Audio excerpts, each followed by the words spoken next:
فلسطین یہ صرف آج کا مسئلہ نہیں بلکہ پچھلے 3000 سال سے اس سٹی کو قبضہ کرنے کی لڑائی چل رہی ہے۔ آج سے 3300 سال پہلے اللہ نے موسیٰ علیہ السلام کو حکم دیا کہ بنی اسرائیل یہودی کو ایجپٹ میں فرعون کی غلامی سے نکال کر آزاد کر دو، اور پھر بہت مشکل سے فرعون نے آخر بنی اسرائیل کو آزاد کر دیا، جس کے بعد موسیٰ علیہ السلام بنی اسرائیل کو لے کر فلسطین کے پاس آئے اور کہا کہ اس سٹی پر حملہ کرو، لیکن بنی اسرائیل نے کہا کہ آپ اور آپ کا رب جا کر لڑیں، ہم یہ لڑائی نہیں کرنے والے، جس کی وجہ سے اللہ نے 40 سال تک انہیں اس ڈیزرٹ میں رہنے کی سزا دی، جدھر موسیٰ علیہ السلام پر آسمانی کتاب تورات نازل ہوئی۔ اور اس تورات کے پہلے chapter the book of Genesis میں کلیئرلی لکھا ہے، صاف صاف لکھا ہے کہ یہ علاقہ فلسطین اللہ نے صرف اور صرف ابراہیم علیہ السلام کی اولاد کے لیے رکھا ہے، جس کی وجہ سے آج تک یہ جتنی لڑائیاں چل رہی ہیں یہ اس لیے ہے کیونکہ یہودی یہ کلیم کرتے ہیں کہ تورات کی اس آیت کے مطابق جروسلم اور فلسطین پر صرف اور صرف بنی اسرائیل کا حق ہے، کیونکہ بنی اسرائیل ابراہیم علیہ السلام کی اولاد اسحاق علیہ السلام کی اولاد میں سے ہے، اینڈ اٹ میک سینس، تب تو ان کو ملنا چاہیے۔ لیکن تورات میں لکھا ہے کہ یہ علاقہ ابراہیم علیہ السلام کی اولاد کے لیے، صرف اسحاق علیہ السلام کی اولاد کے لیے نہیں۔ ابراہیم علیہ السلام کے ایک نہیں بلکہ 2 بیٹے تھے، اسحاق اور اسماعیل۔ اسحاق علیہ السلام was the father of بنی اسرائیل، بٹ اسماعیل علیہ السلام کو عربوں کا فادر سمجھا جاتا ہے، اور یہ بات صرف ہم نہیں، ایون یہودی بھی اس بات کو مانتے ہیں۔ تو انہی کی کتاب تورات کے مطابق فلسطین پر صرف اسحاق علیہ السلام کی اولاد کا حق نہیں ہے بلکہ اسماعیل علیہ السلام کی اولاد عربوں کا بھی حق ہے۔ موسیٰ علیہ السلام کے ساتھ 40 سال ڈیزرٹ میں رہنے کے بعد السلام علیکم پیارے دوستو، ابھی ہم جانتے ہیں کہ فلسطینی کیا ہیں، اور وہ یہودی کا دیش ہیں جو تورات کے حساب سے۔ تو ابھی یہ ہم دیکھتے ہیں، یہ جو جناب بول رہے ہیں جس کو اللہ کا حکم سے ان کو یہ ڈیجٹ مطلب ریتیل علاقہ مروبھومی جس کو بولتا ہے اس کے اندر ان کو سزا دیا، کیونکہ اللہ کا حکم تھا کہ یہ فلسطین کے لیے لڑائی کرو، لیکن یہ جو بنی اسرائیل ہے ان لوگ لڑائی کرنے کے لیے منع کر دیا تھا۔ نبی کو موسیٰ علیہ السلام کو بولا تھا تم اور تمہارا اللہ لڑے، ہم نہیں لڑے گئے۔ اس کے بعد سے اللہ نے ان کو سزا دیا 40 سال کے لیے یہ ریتیلا ریگستان ایریا میں رہنے کے لیے۔ تو چلو آگے کیا بولتا ہے ہم دیکھتے ہیں، یہ صاحب کیا بولتا ہے۔ آخر بنی اسرائیل نے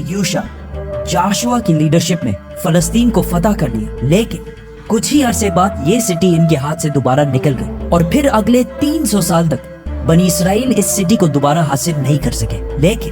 300 سال بعد بنی اسرائیل نے داؤد علیہ السلام کی لیڈرشپ میں اس سٹی جروسلم کو دوبارہ فتح کر لیا، اور ان کے بیٹے سلیمان علیہ السلام نے یہاں پہلی دفعہ اللہ کی عبادت کے لیے ایک مسجد، ایک ٹیمپل بنایا۔ سلیمان علیہ السلام کے بعد یہودیوں نے فلسطین اور جروسلم پر 400 سال تک حکومت کی، لیکن 400 سال بعد بیبلون عراق میں ایک بہت ہی طاقتور امپائر بن چکی تھی، جس کے بادشاہ بخت نصر نے اپنی امپائر کو بڑھانے کے لیے فلسطین پر حملہ کر دیا اور جروسلم کو تباہ و برباد کر دیا، اور اس کے اندر ہزاروں یہودیوں کو شہید بھی کیا، اور اس ٹیمپل کو بھی تباہ کر دیا جو سلیمان علیہ السلام نے بنایا تھا۔ اور جتنے یہودی زندہ بچ گئے تھے ان ساروں کو غلام بنا کر اپنے کیپٹل بیبلون عراق لے گیا، اور 70 سال تک یہودی عراقیوں کی غلامی کرتے رہے۔ لیکن 70 سال بعد عراق پر ایران کے ایک بہت ہی نیک بادشاہ سائرس دا گریٹ نے حملہ کر دیا، جسے ہم ذوالقرنین کے نام سے جانتے ہیں۔ سائرس دا گریٹ نے عراق کی اس حکومت کو فتح کر لیا، اور یہاں جتنے بھی یہودی تھے ان ساروں کو واپس فلسطین بھیجا، اور انہیں فنڈز بھی دیے کہ واپس جا کر سلیمان علیہ السلام کے ٹیمپل کو دوبارہ بنا جو اس سے پہلے تباہ کر دیا گیا تھا۔ جس کے بعد یہودیوں نے پھر فلسطین پر 400 سال تک حکومت کی، لیکن پھر ان پر ایک ایسی حکومت نے حملہ کیا جس نے سارے یہودیوں کو یہاں سے 600 سال تک باہر نکال دیا، The Great Roman Empire، اور بنی اسرائیل پر اتنا ظلم کیا جو اس سے پہلے کسی نے بھی نہیں کیا۔ یہودیوں نے رومن امپائر سے لڑنے کی بھی کوشش کی، لیکن رومن امپائر نے ہزاروں یہودیوں کو قتل کیا، اور حالات اتنے خراب ہوئے کہ یہودی رومن امپائر سے چھپ کر غاروں میں رہنے لگے، اور رومن امپائر نے بیت المقدس، جسے پہلے سلیمان علیہ السلام اور پھر ذوالقرنین نے بنایا تھا، دوبارہ تباہ و برباد کر دیا، اور اس کے بعد یہ ٹیمپل آج تک دوبارہ نہیں بن سکا۔ رومن امپائر نے فلسطین اور جروسلم پر 600 سال تک حکومت کی، لیکن 600 سال بعد رومن امپائر نے ایک ایسی غلطی کی جو اسے کبھی نہیں کرنی چاہیے تھی۔ انہوں نے عرب میں بہت ہی تیزی سے پھیلتے ہوئے نئے ریلیجن اسلام پر حملہ کرنے کی کوشش کی، لیکن اسلامک ریلیجن اور خلافت اتنی تیزی سے پھیلتی گئی کہ کچھ ہی سالوں میں رومن اور پرشین امپائر دونوں کو فتح کر لی، جس کے بعد حضرت عمر دنیا کے سب سے طاقتور بادشاہ بن گئے، جن کی حکومت الیگزینڈر دی گریٹ کی امپائر سے بہت بڑی تھی۔ آخر مسلمان رومن امپائر کو فتح کرتے کرتے جروسلم کے دروازے تک پہنچے۔ رسول اللہ صلی اللہ علیہ وسلم نے پہلے ہی کہہ دیا تھا کہ مسلمان ایک دن جروسلم ضرور فتح کریں گے۔ اب مسلمانوں کے پاس دو آپشن تھے، یا تو جروسلم کو اسی طرح تباہ کیا جائے جو اس سے پہلے باقی بادشاہوں نے کیا تھا، اور یا اس کا سیج محاصرہ کر لیں۔ آخر 6 مہینے بعد جروسلم کے گورنر سفرونیس نے کہا کہ میں یروشلم صرف ایک ہی شرط میں مسلمانوں کے حوالے کروں گا کہ مسلمانوں کے بادشاہ عمر خود آ کر مجھ سے ملے۔ تو خالد بن ولید رضی اللہ تعالیٰ عنہ نے سوچا کہ اب مسلمانوں کے امیر المومنین کو کیوں ڈسٹرب کیا جائے، تو وہ خود عمر بن کر سفرونیس سے ملنے گئے، کیونکہ خالد بن ولید رضی اللہ تعالیٰ عنہ کی اپیرنس بالکل حضرت عمر سے ملتی جلتی تھی، اور دونوں کی ہائٹ بھی بالکل سیم تھی، آلموسٹ 7 فٹ۔ لیکن وہاں ایک شخص حضرت عمر سے پہلے ہی مل چکا تھا، تو انہوں نے کہا کہ یہ حضرت عمر نہیں ہو سکتا، تو مجبوراً خالد بن ولید رضی اللہ تعالیٰ عنہ کو حضرت عمر،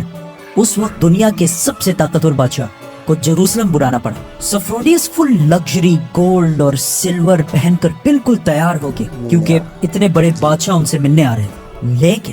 سفرونیس اور پورا جروسلم یہ دیکھ کر حیران ہو گیا کہ بادشاہ کا غلام اونٹ پر بیٹھا ہوا ہے، اور بادشاہ خود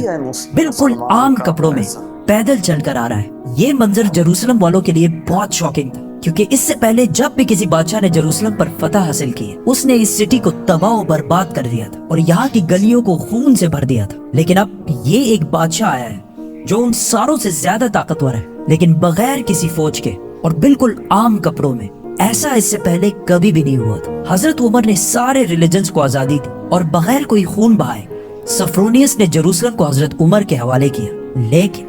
انہوں نے ایک شرط یہ بھی رکھی کہ مسلمان یہودیوں کو جروسلم آنے کی اجازت نہیں دیں گے۔ لیکن حضرت عمر نے اس کی یہ شرط نہیں مانی اور یہودیوں کو بھی بیت المقدس آنے کی اجازت دی، اور اس طرح پہلی دفعہ جروسلم ابراہیم علیہ السلام کے بیٹے اسماعیل علیہ السلام کے اولاد کے پاس آیا۔ اس کے بعد آلموسٹ 350 سال تک مسلمان، کرسچن اور یہودی جروسلم میں بالکل پیس اور امن کے ساتھ رہنے لگے۔ لیکن پھر 350 سال بعد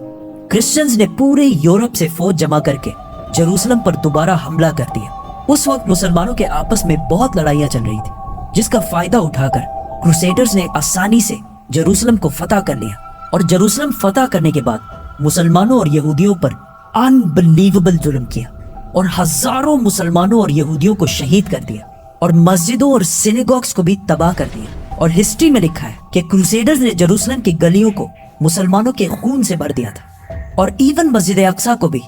مسجد سے ایک محل، پیلس میں بدل دیا تھا۔ یہودیوں کے عورتوں اور بچوں نے اپنی جان بچا کر اپنے آپ کو سینیگوگز میں بند کر لیا، لیکن کروسیڈرز نے ان سارے بلڈنگز کو آگ لگا دی اور ان کے بچوں اور عورتوں کو زندہ جلا دیا۔ اور یہ سب صرف ہم نہیں کہتے،